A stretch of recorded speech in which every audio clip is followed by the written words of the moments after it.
Most of us inherit a belief system the way we inherit old furniture. It just shows up in the house, and unless something breaks, we never ask if it actually belongs to us. I grew up watching what happens when inherited beliefs run entire lives and even entire countries.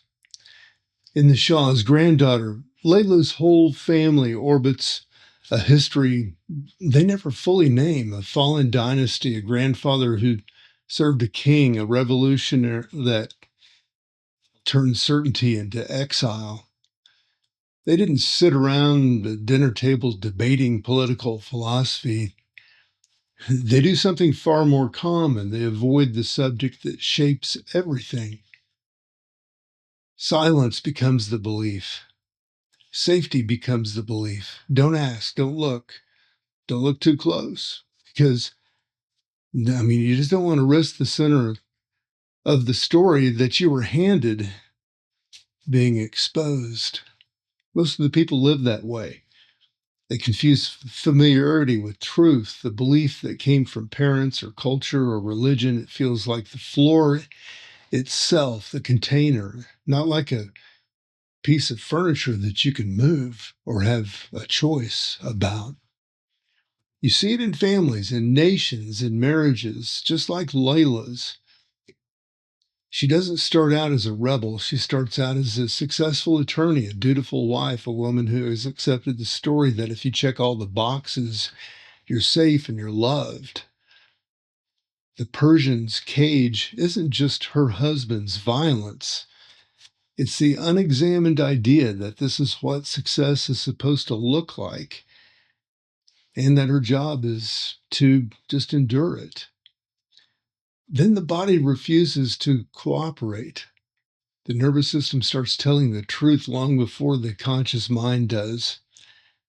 In that bathroom, sitting on a cold floor in the most expensive house she's ever lived in, Layla hits a point a lot of us hit. The inherited beliefs no longer match the data.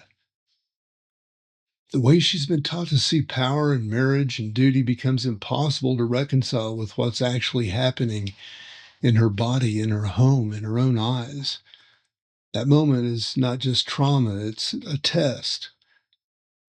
Do I keep defending the old story or do I let reality rewrite it? Some people never take that test, or they take it and fail it on purpose because failing feels safer. They double down on the beliefs that are hurting them. You've seen this. The friend who is more committed to the religion of their childhood than to the reality of their adulthood. The executive who clings to the myth of meritocracy while watching mediocre men get promoted.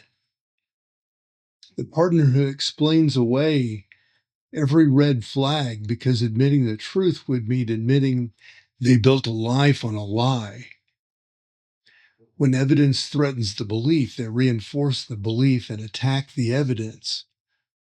Others, some go the opposite way. They burn it all down. They decide that because the beliefs they were handed were wrong, all belief is dangerous.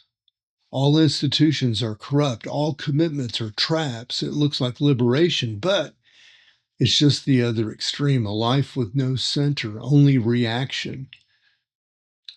You can feel that energy in the streets of Tehran in the background of the Shah's Granddaughter.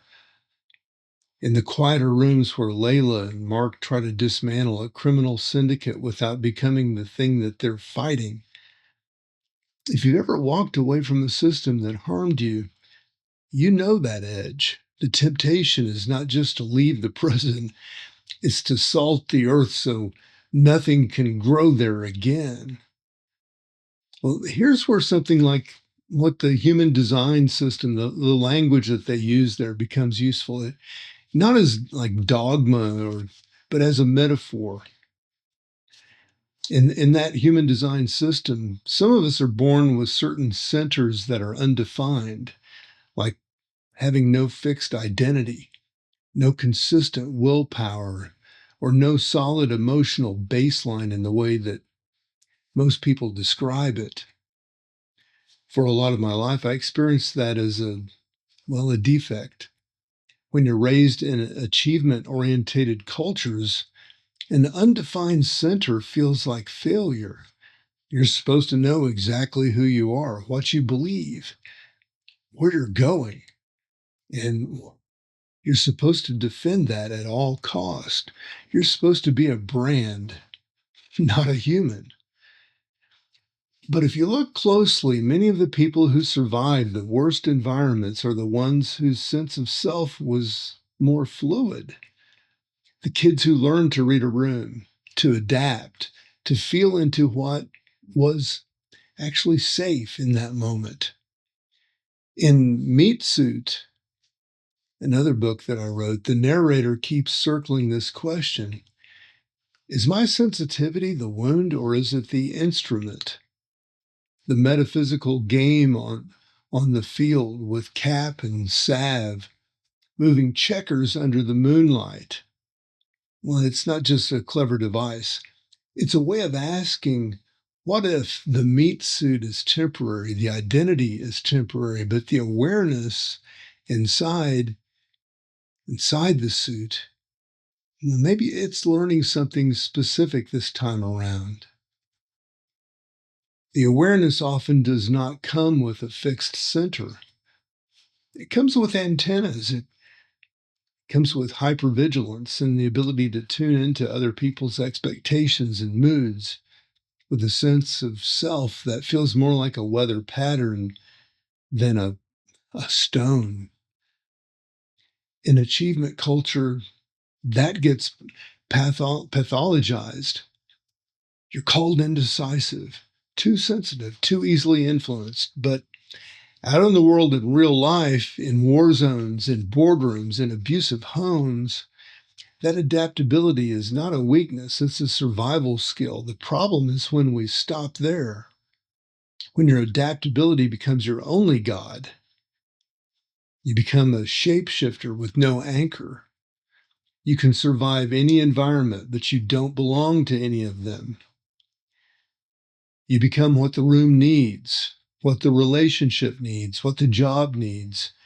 And at 2 a.m, you can't answer the most basic question, what do I need? That's what the book Meat Suit is really wrestling with, the body as a rental, identities as suits you put on to play a particular game. Oil executive, father, lover, mystic. Each suit has beliefs baked into it. Each suit tells you this is who you are, this is what matters. At some point, usually after something collapses, the marriage, the company, the fantasy of being invincible, well, you're forced to separate the suit from self. You're forced to ask, what do I actually value when the game I was playing is over? Whose voice is this inside my head telling me what success means? How much of my life has been a performance for a jury that hasn't even shown up? Here's where values and heart come in. If you are someone with no center in the traditional sense, you're not going to win by trying to become a fortress. Your strength will never be in rigid belief. Your strength is in presence, in responsiveness, in your ability to feel the truth of the moment more accurately than most people allow themselves to. But that sensitivity needs orientation. It needs a few non-negotiables that are not up for sale, no matter the environment. In the Shah's Granddaughter, Layla doesn't just leave an abusive husband. She steps into a different definition of power. Her new center is not Iranian royal lineage, not Houston's status, not the approval of men with badges or money. It's a visceral sense of what she no longer will tolerate in her body, in her relationship, in her country. It's her heart that decides, not a political ideology. She chooses to risk everything to dismantle a network built on fear and money because something in her knows staying safe inside a corrupted system is not safety. That's a values-based center. It's not a rigid belief. It's a living orientation toward dignity, toward freedom, toward protecting those who cannot yet leave. In Meat Suit, the narrator's center does not come from mastering the game on the checkerboard. It comes from walking the dog at 7 in the morning, showing up in small, embodied ways, choosing to be present in a body that's betrayed him and that he has betrayed, choosing love for a creature that needs him regardless of his existential confusion. That's what a values-based center looks like when you strip the philosophy away. I don't know who I am in some grand cosmic sense. I don't know if the field is real or if the suits are predetermined. But at 7 in the morning, I put on the leash and I walk. I take responsibility for what I've chosen to love. This is the pivot that I want to offer you. If you resonate with having no center, if you've always felt more like an antenna than a tower, you do not have to choose between blind loyalty to inherited beliefs and total detachment from all belief. There is a third path. You can treat beliefs the way that you treat clothing. Try them on. You walk in them. You see what happens in your body when you wear them in real life. You test them against 3 questions. First, does this belief increase or decrease my aliveness? Not my comfort, my aliveness. When Layla finally admits what her marriage is, it does not make her comfortable. It makes her more alive. It brings terror, grief, and the possibility into the room. That's the signature of a belief that's closer to truth. And second, does this belief make me more or less compassionate toward other people's complexity?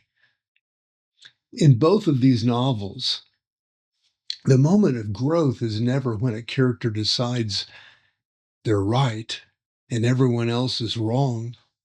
It's when they see that everyone is acting out an inherited story.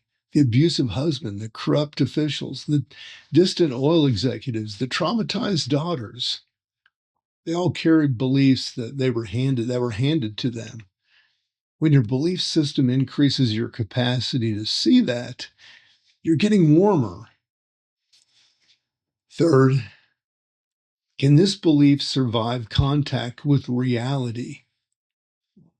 Not in theory, but in your actual life. When tested by your nervous system, your relationships, your work, does it hold? Or do you have to numb yourself out to maintain it? Any belief that requires you to shut down your body, your heart, or your curiosity is not a center, it's a cage. If you're someone without a fixed center, your gift is that you can continually run this experiment. You're not condemned to defend outdated beliefs just because they're familiar. You can let experience refine what you hold as true. You can allow life to adjust your trajectory without losing the few core values that steer you. Things like honesty, kindness, courage, and the refusal to make yourself small to fit someone else's comfort. Well, this channel began as a resource for people navigating complex PTSD. But Transcendent is for everyone, anyone human who faces pain or transformation at various points in life. Sometimes trauma is obvious to us. Sometimes it hides under a perfect resume, a perfect house, until the television is too loud and you realize that you're not safe in the life that you built. What matters is not how dramatic your story is. What matters is whether you're willing to stop defending beliefs that are killing you and start building a center that can actually live inside. If you feel like you've never had a center, but maybe that's not a curse. Maybe that's an invitation to build one from the inside out with values and heart instead of borrowed dogma, to become someone who can move through wildly different environments, from Tehran to Houston, from oil fields to card tables under a cosmic moon. Tables, well, doing all this without forgetting the quiet, stubborn orientation that says, I'm going to stay awake. I will stay kind. I'm not going to trade my humanity for belonging in a system that requires me to leave myself. Well, if you want to explore this train more deeply, you can engage with these ideas through my books, including the Shah's Granddaughter and Meat Suit, at roachcreative.com. I'm Mark Roach. This is Transcendent, wishing you all the best.